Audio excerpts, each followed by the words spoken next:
So nervous system, probably one of the most sensitive systems, although usually the most protected. So when we talk about our nervous system, what do you think about? The brain, spinal cord, and then don't forget about the periphery, right? The peripheral nerves that actually sense our environment and sends these signals back. How do the pathogens enter the central nervous system? So when we talk about central, we're talking brain and spinal cord, right? We're not talking about the periphery. So the brain and spinal cord is our central nervous system. The network of nerves go throughout the body, right? And those are referred to as your peripheral nervous system.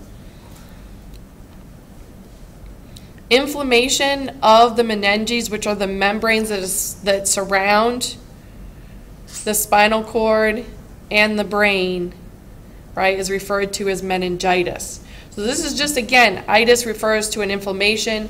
Meningitis refers to the meninges, these membranes that help protect and bathe and keep the fluid in that bathes the spinal cord and the brain. Encephalitis refers to, again, to an infection of the brain tissue itself. And rabies, most of us know, is also an infection, can be an infection of the brain. The spinal cord, the actual spinal cord of itself, polio can cause an infection and damage to the actual spinal cord.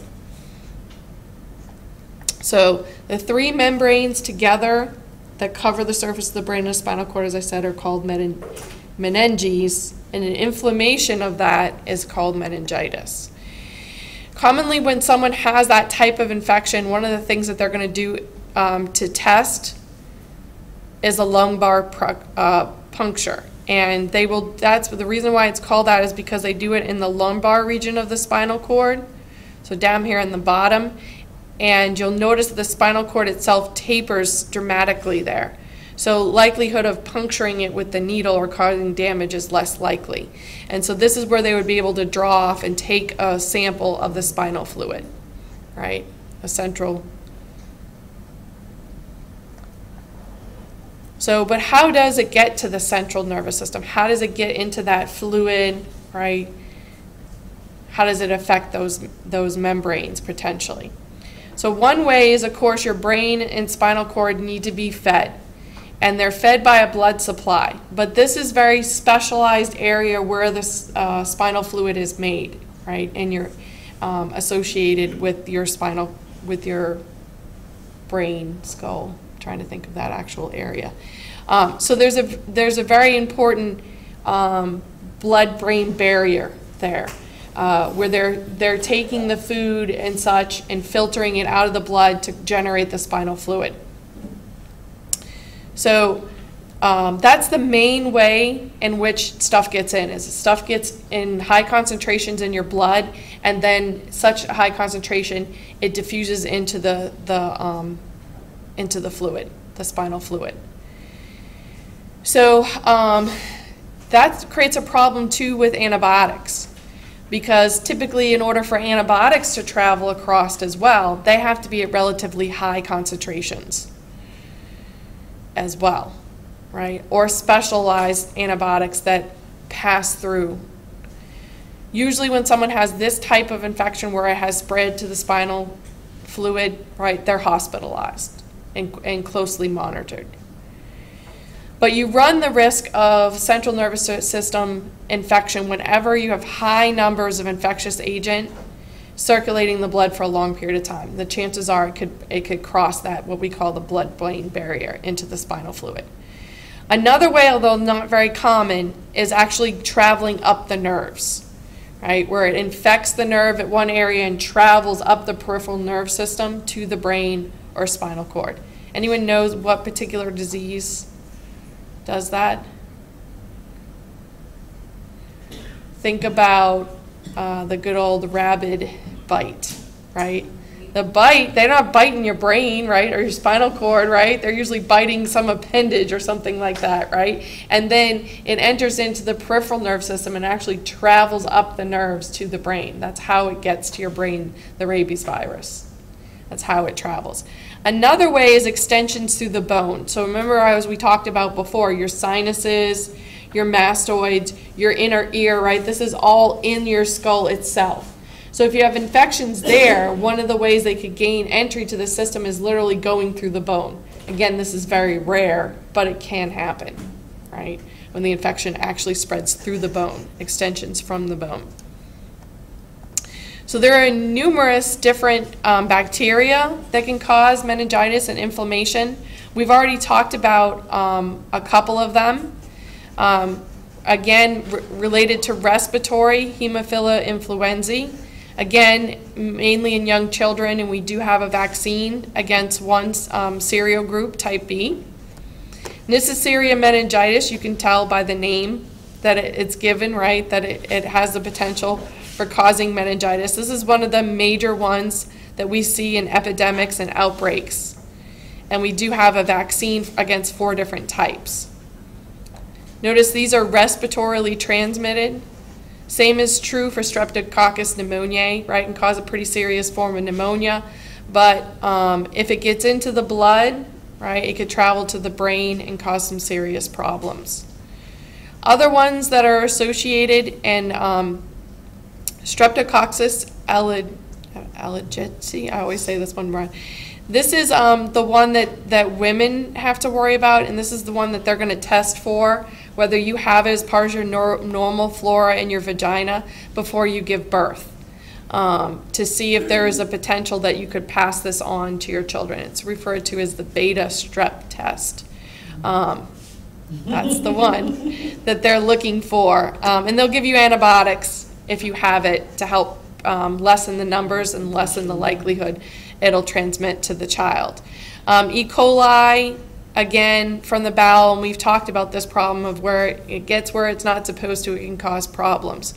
So even this one can cause, if you have a systemic infection, cause meningitis. Listeria, right? And again, for pregnant women, young babies, and the elderly. Pregnant women, the potential, of course, of transmitting to the infant. Young children, again, because their immune system is pretty susceptible, and the elderly as well. Although most of us, right, aren't very susceptible to it. So that's why when we have like the food outbreaks, you usually hear about the elderly people dying, right? Usually the people, you know, mid-range get pretty sick, right, and go to the doctor and get treatment.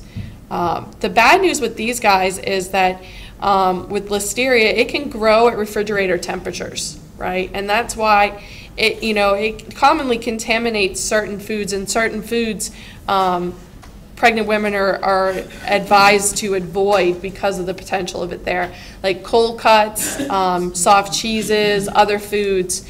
If you're going to have a bologna sandwich, have a fried bologna sandwich. Cook the bologna first, right, to help prevent.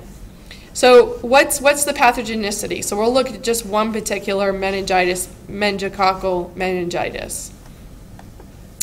Right, so this is Syria meningitis. So commonly you'd inhale it, right? The bacteria, right, infects the upper respiratory pathways, but when the bacteria enters into the bloodstream, right, and are circulating throughout the body, the bacteria can even become lodged in the skin and cause a particular rash referred to as petechia.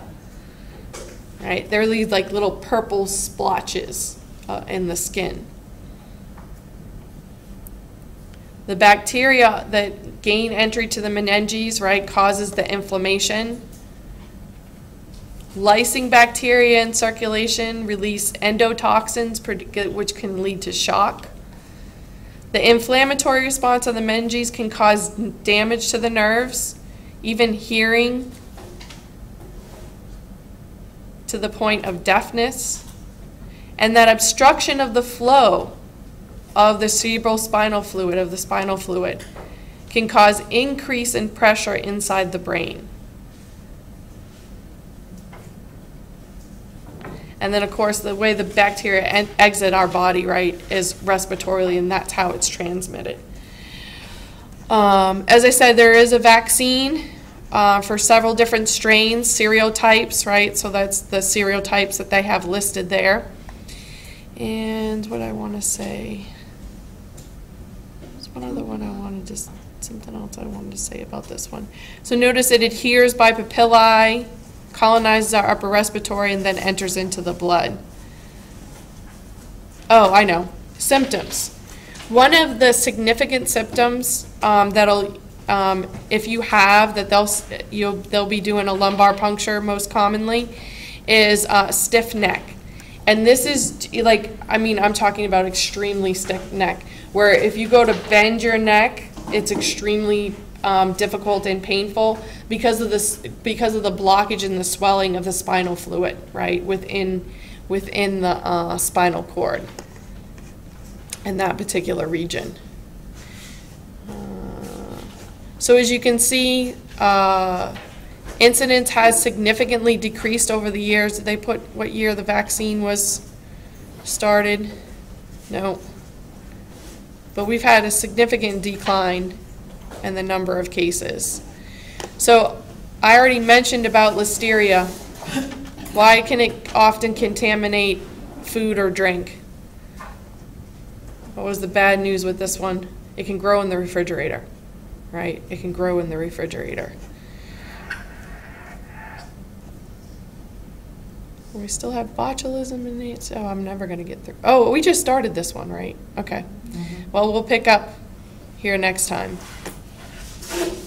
Talk about good old botulism.